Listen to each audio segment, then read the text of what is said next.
નમસ્કાર. દિવસભરના તાજા સમાચારોમાં તમારું સ્વાગત છે. તમારી સાથે હું છું પિનલગીરી ગોસ્વામી. સમાચારો વિસ્તારથી જાણીએ એ પહેલા મહત્વના સમાચારો ઉપર એક નજર.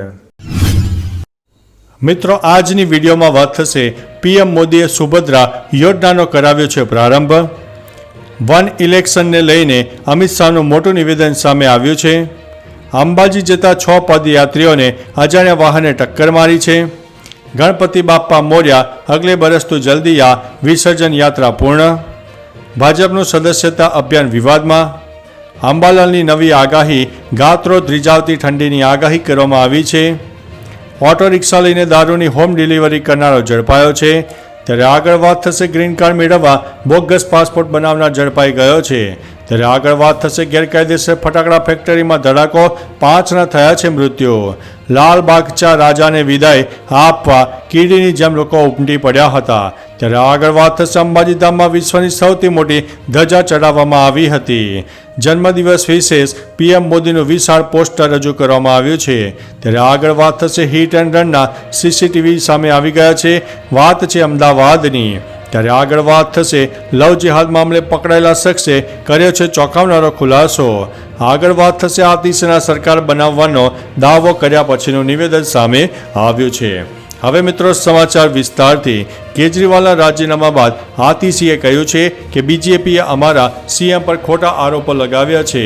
આતિશીએ કેજરીવાલના નિર્ણયને વિશ્વના લોકતાંત્રિક ઇતિહાસનો સૌથી મોટો નિર્ણય ગણાવ્યો છે. બીજેપી પર નિશાન સાધતા આતિશીએ કહ્યું છે કે તેઓએ તમામ એજન્સીઓને અરવિંદજીની પાછળ લગાવી દીધી હતી. જો અરવિંદજીની જગ્યાએ બીજું કોઈ હોત તો તેઓ તરત જ સીએમની ખુરશી પર બેસી જાત. મિત્રો, અન્ય મહત્વના સમાચારની વાત કરીએ તો લવ જેહાદ મામલે પકડાયેલા શખ્સે કર્યો છે ચોંકાવનારા ખુલાસા. અમદાવાદમાં લવ જેહાદ મામલે પકડાયેલા મોહમ્મદ શાહબાજે યુવતીઓને ફસાવા જમ્મુ કાશ્મીરથી સિમ કાર્ડ મેળવ્યું હતું.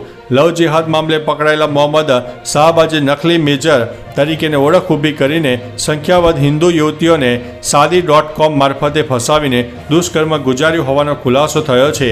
આરોપીએ ગુનામાં વપરાયેલા સિમ કાર્ડ જમ્મુ કાશ્મીર ખાતેથી મેળવ્યું હોવાનું સામે આવ્યું છે. મિત્રો, અન્ય મહત્વના સમાચારની વાત કરીએ તો હિટ એન્ડ રનના સીસીટીવી સામે આવ્યા છે. અમદાવાદના બોપલમાં હિટ એન્ડ રન કેસમાં એક બાદ એક નવા ખુલાસાઓ સામે આવી રહ્યા છે. હિટ એન્ડ રનના સીસીટીવી પણ સામે આવ્યા છે, જેમાં આ તપાસમાં કાર એક બિલ્ડરની હોવાનું સામે આવ્યું છે. માલે તુજાર પરિવારના માતા પિતા પોતાના સંતાનોને લક્ઝરિયસ ગાડીઓમાં તેમજ બાળકોને ફેરવવા આપી દેતા હોય છે, પરંતુ આવા નબીરાઓ માતા સાંઢની જેમ ગાડી હંકારીને નિર્દોષને મોતને ઘાટ ઉતારી રહ્યા છે. શહેરમાં ફરી એકવાર હિટ એન્ડ રનની ઘટના બની ગઈ છે. મિત્રો, અન્ય મહત્વના સમાચારની વાત કરીએ તો જન્મદિવસ વિશેષ પીએમ મોદીનું વિશાળ પોસ્ટર રજૂ કરવામાં આવ્યું છે. પીએમ મોદીનો જન્મદિવસ હતો ત્યારે દેશ અને વિદેશથી તેમને શુભેચ્છા મળી હતી. ત્યારે સુરતમાં રહેતા એક વ્યક્તિએ તેમને ખાસ ભેટ આપી છે. આ વ્યક્તિ ટેક્સટાઇલ સાથે સંકળાયેલા છે. તેમનું નામ પ્રવીણ ગુપ્તા છે. પ્રવીણ ગુપ્તા દ્વારા પીએમ મોદીનું એક વિશાળ પોસ્ટર બનાવવામાં આવ્યું છે, જેમાં 35 બાય 20 મીટર લાંબુ છે. તેને તૈયાર કરવામાં 5 દિવસનો સમય લાગ્યો છે. પ્રવીણ ગુપ્તા આવા મોટા પોસ્ટર બનાવવા માટે જાણીતા છે. મિત્રો, અન્ય મહત્વના સમાચારની વાત કરીએ તો બનાસકાંઠાના ફેમસ અંબાજી મંદિર ખાતે હાલ ભાદરવી પૂનમના મેળા ચાલી રહ્યા છે. આ વચ્ચે મંદિરમાં વિશ્વની સૌથી મોટી ધજા ચઢાવવામાં આવી છે. મળતી માહિતી અનુસાર માય ભક્તોએ મોટી સંખ્યામાં હાજર રહ્યા હતા અને મોટી ધજા ચઢાવી હતી. ભક્ત અમદાવાદનું દેવી પૂજક સંઘ છે, તેમના તરફથી 1352 ગજની ધજા અર્પણ કરવામાં આવી છે. સંઘના 3500 લોકોએ મંદિરમાં વિશાળ ધજા ચઢાવી હતી. ધજા ચઢાવીને તેમણે મા અંબાના દર્શન કર્યા છે. મિત્રો, અન્ય મહત્વના સમાચારની વાત કરીએ તો લાલ બાગચા રાજાને વિદાય આપવા કીડીની જેમ ઉમટી પડ્યા છે ભક્તો. મુંબઈમાં ધામધૂમથી ગણપતિ બાપાનું વિસર્જન કરવામાં આવી રહ્યું હતું. ત્યારે લાલ બાગચા રાજા પર આ વર્ષના છેલ્લા દર્શન આપવામાં આવ્યા હતા. લાલ બાગચા રાજાને વિદાય આપવા મુંબઈના રોડ પર કીડીની જેમ લોકો ઉમટી પડ્યા હતા. ભક્તો હર્ષોલ્લાસ સાથે આંખોમાં આંસુ સાથે બાપાની વિસર્જન યાત્રામાં જોડાયા હતા. તમે પણ ઘરે બેઠા કદાચ લાલ બાગચા રાજાની વિસર્જન યાત્રા નિહાળી હશે.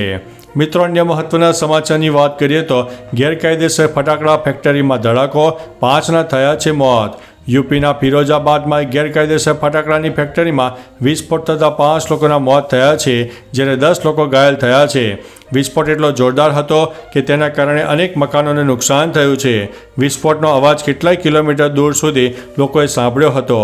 આ ઘટનાથી સમગ્ર વિસ્તારમાં ભયનો માહોલ સર્જાયો હતો. પોલીસ, ફાયર બ્રિગેડ અને એસડીઆરએફની ટીમ પણ ઘટના સ્થળે પહોંચી ગઈ હતી. મિત્રો, અન્ય મહત્વના સમાચારની વાત કરીએ તો ગ્રીન કાર્ડ મેળવવા બોગસ પાસપોર્ટ બનાવનાર ઝડપાયો છે. અમેરિકામાં વર્ષો રહ્યા બાદ ગ્રીન કાર્ડ માટે બોગસ પાસપોર્ટ બનાવ્યો અને અમદાવાદ આવતા ઝડપાયો છે. ઇન્ટરનેશનલ એરપોર્ટ પર અમેરિકાથી બોગસ પાસપોર્ટ પર અમદાવાદ આવેલ યુવકને ઇમિગ્રેશન ઓફિસરે ઝડપી લીધો છે. ત્યારબાદ આ અંગે ઇમિગ્રેશન અધિકારીની ફરિયાદના આધારે એરપોર્ટ પોલીસે આણંદના યુવકની ધરપકડ કરીને એસઓજીને સોંપી દીધો છે. મિત્રો, અન્ય મહત્વના સમાચારની વાત કરીએ તો ઓટો રિક્ષા લઈને દારૂની હોમ ડિલિવરી કરનારો ઝડપાયો છે. અમદાવાદમાં બુટલેગરો બેફામ થયા છે, જેમાં ઓટો રિક્ષા લઈને દારૂની હોમ ડિલિવરી કરાઈ છે. શહેરમાં વિદેશી દારૂનું વેચાણ કેટલું સહેલાઈથી થઈ રહ્યું છે તેનો આ બનાવ સાબિતી આપે છે.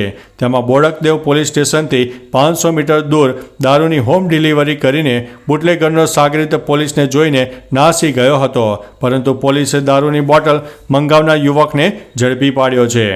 મિત્રો, અન્ય મહત્વના સમાચારની વાત કરીએ તો હવામાન નિષ્ણાત અંબાલાલ પટેલે હવે કડકડતી ઠંડીની આગાહી કરી છે.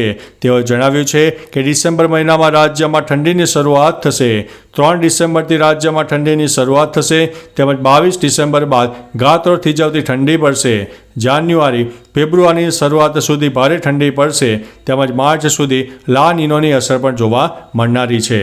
મિત્રો, અન્ય મહત્વના સમાચારની વાત કરીએ તો ભાજપનું સદસ્યતા અભિયાન વિવાદમાં. હાલ ભાજપનું સદસ્યતા અભિયાન પૂરજોશમાં ચાલી રહ્યું છે. ભાવનગરમાં સદસ્યતા અભિયાન વિવાદમાં આવ્યું છે. ભાવનગરમાં નગરસેવકનો એક વિડીયો સોશિયલ મીડિયામાં વાયરલ થયો છે. પૂર્વ સ્ટેન્ડિંગ કમિટીના ચેરમેન અને હાલ ભાજપના નગરસેવકનો વિડીયો સોશિયલ મીડિયામાં વાયરલ થયો છે, જેમાં તે સદસ્ય બનાવવા માટે હોસ્પિટલમાં દર્દીઓના સગાને આજીજી કરી રહ્યા છે. મિત્રો, અન્ય મહત્વના સમાચારની વાત કરીએ તો ગઈકાલે દેશભરમાં ગણપતિ બાપાનું વિસર્જન થયું હતું. ગુજરાતમાં તો રસ્તાઓ ઉપર ડીજેના તાલે લોકો ઝૂમ્યા હતા. ગરબા રમીને બાપાને વિદાય આપી હતી. હજારો પોલીસકર્મી તૈનાત હતા. રસ્તાઓ ડાયવર્ટ કરાયા હતા.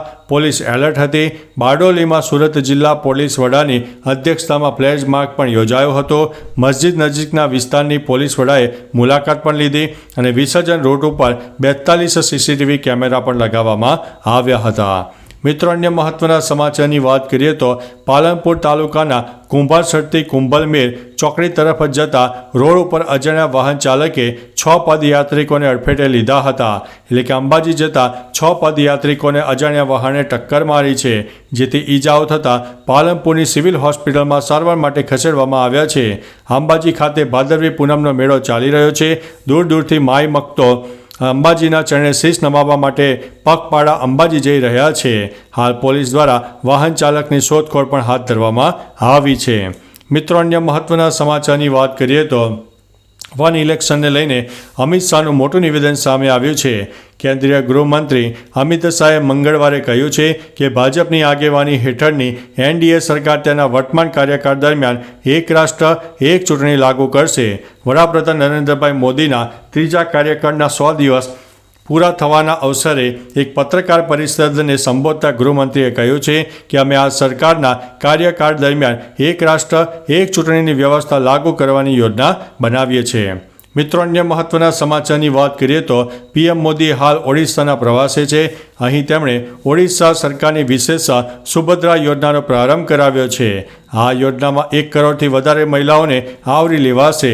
અહીં તેમણે સંબોધન પણ આપ્યું હતું, જેમાં તેમણે કહ્યું છે કે ઓડિશામાં ભાજપની આગેવાની હેઠળ સરકાર બન્યા ત્યારે મેં કહ્યું હતું કે જો અહીં ડબલ એન્જિન સરકાર બનશે તો ઓડિશા વિકાસની ઊંચાઈઓ સર કરશે. તો ચાલો મિત્રો, ફરીથી દેશ અને દુનિયાના સુપરફાસ્ટ સમાચાર લઈને મળતા રહીશો.